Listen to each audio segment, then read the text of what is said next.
Hi everyone, my name is Aaron and welcome back to my channel. I have to start out by giving a huge thank you to everyone who has supported my Clearwater City Council campaign so far. We just filed our first Treasurer's Report form, and in just the first 2 weeks, over 160 individuals have contributed over $13,000 to the campaign. This is a fantastic start for a Clearwater City Council campaign. My opponent also ran for City Council 2 years ago. In the last campaign, she raised $61,000 over the 6-month period from September 16th to March 15th. And I really do predict she's probably going to raise about double that this time. There is no question at all that the Scientologists in Clearwater are going to do everything in their power to help my opponent try to buy this election. Scientology considers her to be an ally. The wealthy Scientologists, the ones who own successful businesses in downtown Clearwater, they're all friends of hers. Lina's one of these people who will say, oh, you have to work with them. You have to get along with them. You have to... In other words, she's someone who is not part of the solution when it comes to Clearwater fighting back against the war Scientology is waging against it. We can't have people like that on the city council. So it is very important that we are able to continue this fantastic momentum. If you're watching this video and if you know of anyone who'd be willing to donate to the campaign, please share this link with them, aaronforclearwater.com. So that is the main reason I wanted to do a video right now, was just to say thank you to everyone, let everyone know how the last 2 weeks has gone, and to invite everyone to help me keep the momentum going. But I don't want to do a video that's just 3 minutes long. So I do want to tell you guys about something that happened on the campaign, and I want your help to figure out whether this should really be bothering me as much as it is. I need you to let me know if you think I'm overreacting. Please give me your thoughts on this in the comments down below. So, Lina Teixeira, my opponent, the one thing she has to try and, I guess you could say attack me with, but it's not like a personal attack, is, oh, Aaron, he's just a single issue candidate. He doesn't know anything other than Scientology. He doesn't know how to talk about anything else. So that's the stick she's going to try to beat me with, is Aaron's just a single issue candidate. Now, the fact is, I'm not just a single issue candidate. It's just that this YouTube channel exists to talk about Scientology. So I don't know where Lina thinks she would have ever heard me even have an opportunity to talk about all of the other issues facing Clearwater. Issues like our massive Imagine Clearwater project that's underway in downtown Clearwater, and everything we can and must do to ensure the success of that project.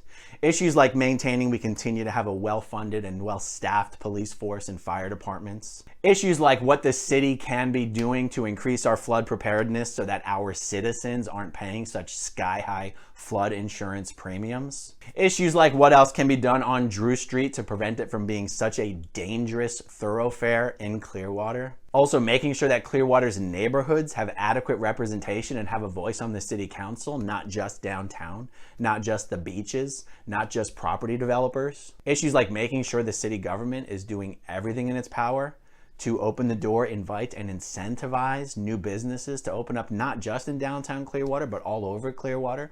We should never have businesses going to Dunedin or Safety Harbor or Palm Harbor instead of Clearwater. Issues like making sure the Clearwater economy becomes less and less reliant on seasonal tourism revenue, proactively attracting new business and new industries to change the mix of our tax base, so that while we will always heavily rely on the tourism economy, we need to work on becoming less and less reliant on that. There are a ton of issues that are important to the people of Clearwater.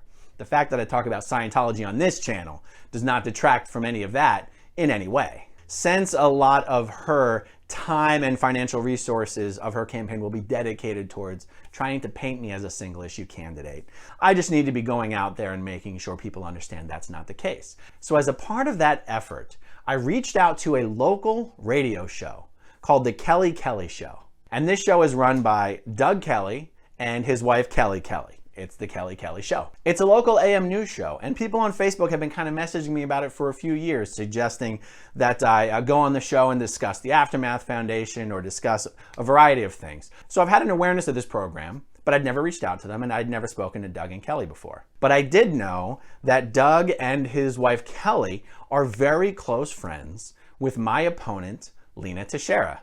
And I figured, what better way to counteract this messaging from Lina but to put myself in the hot seat on a radio show run by two people who are very close to her.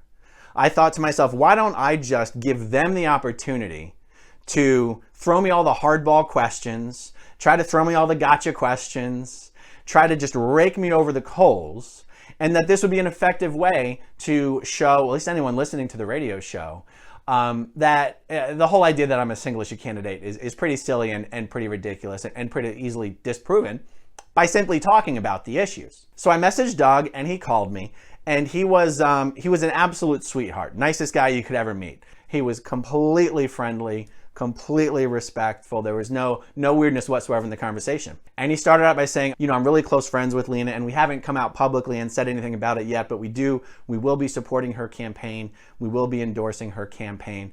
And I thought he was just telling me this to make sure I understood there was no conflict of interest. I thought we were about to set up a great interview.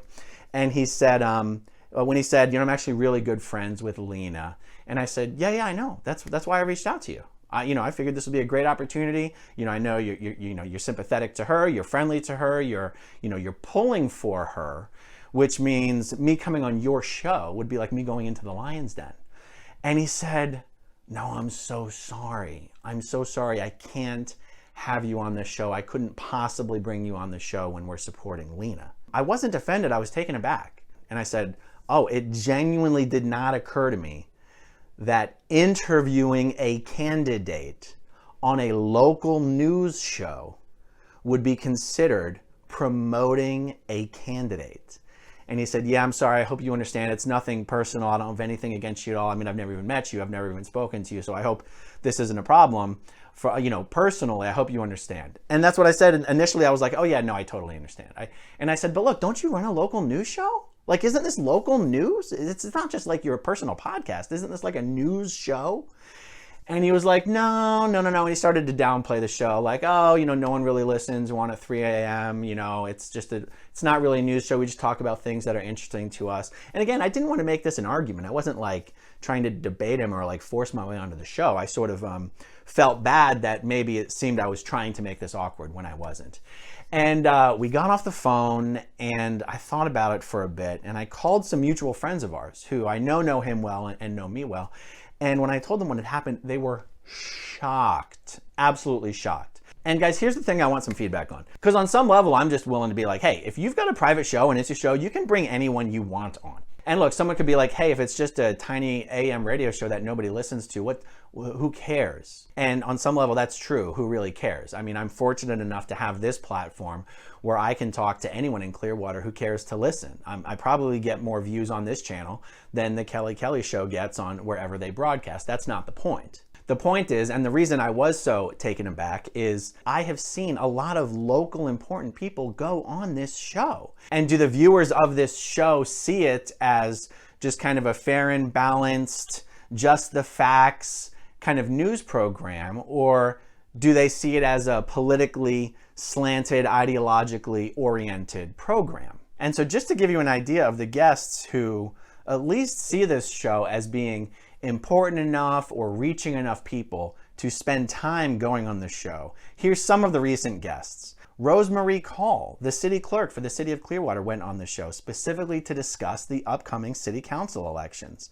Michael Delk, the Clearwater assistant city manager, went on the show. I didn't listen to the segment, but he's the assistant city manager for Clearwater. He's taking time to go on this show. Oh, by the way, it does say this show is Monday from 5 p.m. to 6 p.m. during the height of rush hour. Also available on Facebook, YouTube. I see it also airs separately at 3 a.m. The show actually airs on 3 different AM channels and 2 or 3 different FM channels during the height of rush hour traffic on Monday. It sounds like this is a way to reach people in Clearwater. It sounds like people consider this show to be a local news-oriented show. The Clearwater Chamber of Commerce is a sponsor of this show. Clearwater City Council member Hoyt Hamilton appeared on this show recently. I have no idea what they were discussing, but he's a major local business owner and he's a very well-known part of the community, and he's on the city council, and he went on the show. Oh, the owner of the gym that I work out at, Ed Bogacki, the Gold's Gym on Missouri, he went on the show. Former Clearwater Mayor Brian Ongst Sr. was recently a guest on the show. President and CEO of Amplify Clearwater, Amanda Payne. Amplify Clearwater is our Chamber of Commerce. The president and CEO of the Clearwater Chamber of Commerce was a guest on this show. Mayor John Hendricks of Madeira Beach was recently a guest on this show. Ken Welch, current Pinellas County Commissioner and also current candidate for the mayor of St. Petersburg, Florida, was on the show. U.S. Congressman Gus Bilirakis was recently a guest on this show. Anna Paulina Luna, candidate for the Republican primary for Congressional District 13, was recently a guest on this show. Don't tell me this is just some small BS nonsense show that nobody listens to on an AM station at 3 o'clock in the morning. This is a way to reach Clearwater voters. I gotta say, the more I think about this and the more I talk about this, the more downright unethical this seems. And I'm just trying to ask for a contrary point of view. Am I overreacting, or is there something to this? Because I have no problem with a radio host wanting to endorse my candidate. I've got no problem with the radio host thinking I'm a garbage candidate. It's not, to me, about being unfair. This is not about fairness. If they have a privately run radio show, they have no obligation to be fair. They can run it however they want. This is about being honest. And if they want to be unfair, they have every right to do so. But do the viewers of their radio show understand that that's what's happening behind the scenes? I have absolutely no problem with them having a personal take on these issues. But do the viewers of this show understand that they are choosing to withhold information about a candidate because they think putting that information out there, letting that candidate get that information out there, would detrimentally impact the campaign of their good buddy, Lina Teixeira? And I gotta tell you, there was a part of me that assumed party politics was playing a role in this. City council elections are nonpartisan, but anyone who pays attention to the council can see there's a pretty clear partisan divide up there. You've got the 3 right-leaning guys, you've got the 2 left-leaning guys, and they're constantly arguing along party lines. Lina tends to be a lefty, I tend to be a righty, Doug Kelly and Kelly Kelly tend to be lefties. I thought they just didn't want to promote somebody that they thought was kind of righty. So I called council member Mark Bunker. And I told him this story. And he said, oh, that's no surprise. I was like, why? And he said, well, remember last year when I went through that Clearwater 101 Academy, where it's like a training program where you learn all about the city and how it runs and how it operates. He said, I was in that program with Kelly Kelly. And I approached her and I basically asked or offered to come on the show and discuss my campaign. And she very coldly said, no, thank you. And when Mark told me that story, I knew this definitely had nothing to do with party politics, because Mark is a pretty staunch Democrat. So if you ask me, they didn't want Mark Bunker on the program. They don't want me on the program. They're saying it's just because Lina is a friend of theirs. But you're gonna have to try pretty hard to convince me that this isn't actually about Scientology. Because if you're running the Kelly Kelly show and you don't want Mark Bunker to come on your show when he's running for city council and he leans pretty clearly left, and you don't want me on your show when I'm running for city council, when I lean pretty definitively right, then you're gonna have to explain why it is you don't want these city council candidates getting on your airwaves talking to Clearwater citizens. It seems to me like there's got to be a reason a little bit deeper than, we're just friends with Lina. This isn't just the show where they bring on their friends. It's not like Joe Rogan's podcast. These guys have important people in Clearwater who are involved in government, who are involved in business, who are involved in the community. These guys run a Clearwater show. It really is interesting to me to think about this aspect that their concept of wanting Lina to win, that they choose to act on this concept or this desire, not by getting everybody to understand that Lina has the best ideas, but instead by preventing Lina's opponents from being able to communicate their ideas on their program. Because if you want Lina to win, there's an implication there that you think she's the best one for the job. You think she's the best one for Clearwater. You think she has the best ideas. She has the best policies. She has the best plans. She has the best platform. But what's the best way to convince the people of Clearwater that she has the best of all of those things?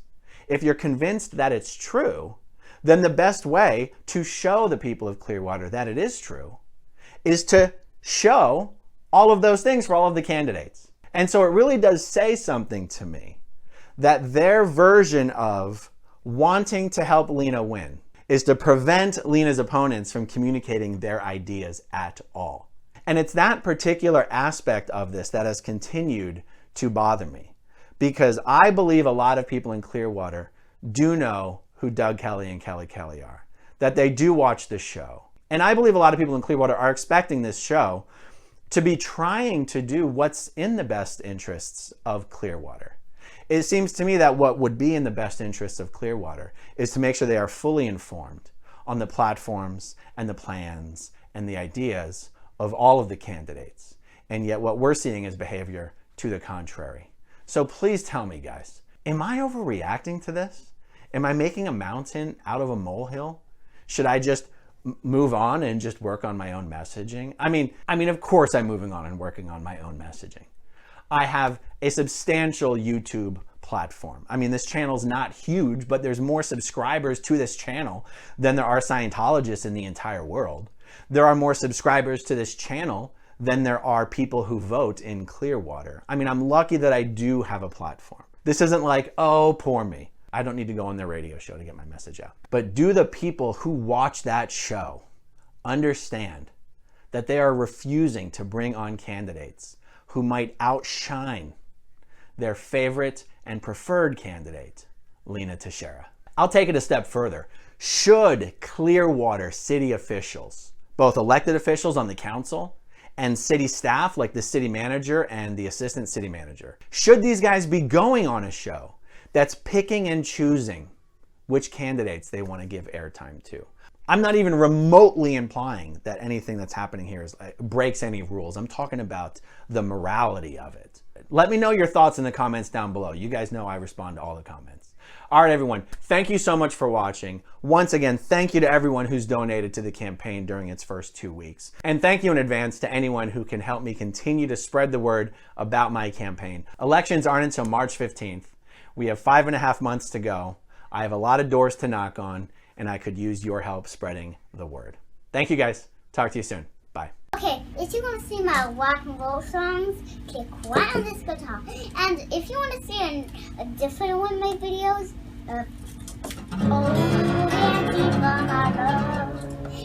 then you could click right inside here. If you have subscribed or not, subscribe right